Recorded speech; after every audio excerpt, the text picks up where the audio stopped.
کراچی کے علاقے گلستان جوہر میں مقابلہ، 2 ڈاکو ہلاک، 1 گرفتار۔ منگو پیر بلال کالونی سے 4 ملزمان گرفتار۔ رینجرز اور پولیس کا منشیات فروشوں کے خلاف کریک ڈاؤن، 5 ملزمان گرفتار۔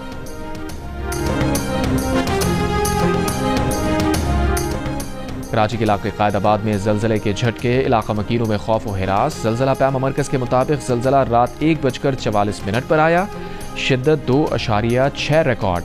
زلزلے کی گہرائی 10 کلومیٹر اور مرکز ملیر کے جنوب میں تھا۔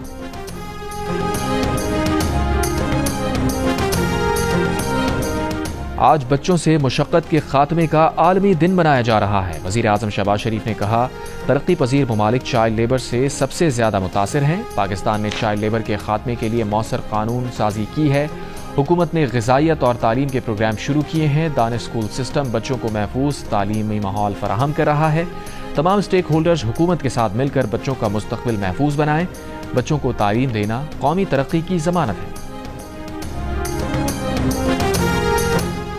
عالمی بینک نے ایٹمی توانائی کی فائنانسنگ پر عائد پابندیاں اٹھا لی۔ صدر اجے بنگا نے کہا کہ عالمی بینک دہائیوں میں جوہری توانائی کے شعبے میں دوبارہ داخل ہو رہا ہے۔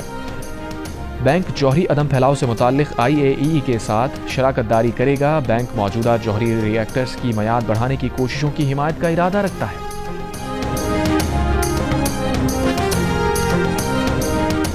امریکہ چین ٹیرف جنگ ختم، صدر ٹرمپ نے چین سے تجارتی معاہدہ طے ہونے کا اعلان کر دیا۔ امریکہ چینی درآمدات پر 55% ٹیرف وصول کرے گا۔ چین امریکی درآمدات پر 10% ٹیرف لگائے گا۔ چین امریکہ کو طاقتور مقناطیس اور نادر معدنیات بھی دے گا جو اسمارٹ فونز، دور مار میزائل اور ہائی ٹیک اشیاء کی تیاری میں استعمال ہوتی ہیں۔ امریکہ چینی طالب علموں کو امریکی یونیورسٹیز میں پڑھنے کے مواقع فراہم کرے گا۔ حتمی منظوری ٹرمپ اور چینی صدر دیں گے۔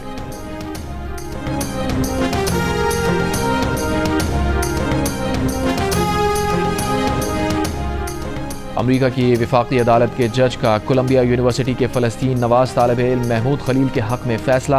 جج نے کہا، محمود خلیل کو ٹرمپ انتظامیہ کی جانب سے پیش جواز کی بنیاد پر گرفتار نہیں کیا جا سکتا۔ محمود خلیل فلسطینیوں کے حق میں آواز اٹھانے کے سبب ٹرمپ انتظامیہ کی جانب سے عطاب کا شکار ہیں اور انہیں حکام نے گرفتار کیا ہوا ہے۔ عدالت کے جج نے محمود خلیل کے حق میں فیصلہ تو سنایا ہے مگر ان کی فوری رہائی کے احکامات جاری نہیں کیے۔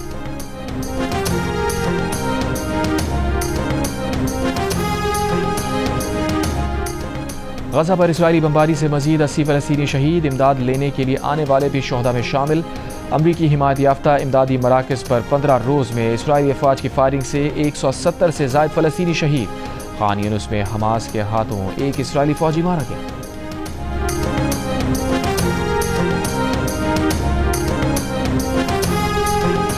ٹرمپ اور ایلان مسک کے درمیان دوریاں ختم ہونے لگیں۔ ایلان مسک کا ٹرمپ پر اپنی حالیہ تنقید پر اظہار افسوس۔ سوشل میڈیا پر جاری بیان میں کہا، انہیں گزشتہ ہفتے صدر ٹرمپ سے متعلق کی گئی اپنی کچھ سوشل میڈیا پوسٹ پر افسوس ہے۔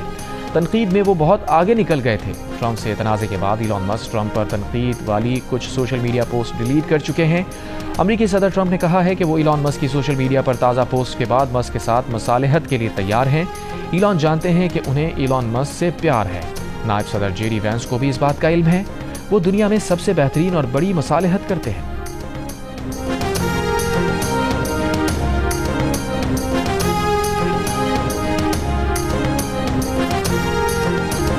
اور امریکی راک بینڈ کے شریک بانی گلوکار برائن ولسن کا انتقال ہو گیا۔ موسیقار اور گلوکار برائن ولسن کی عمر 82 سال تھی۔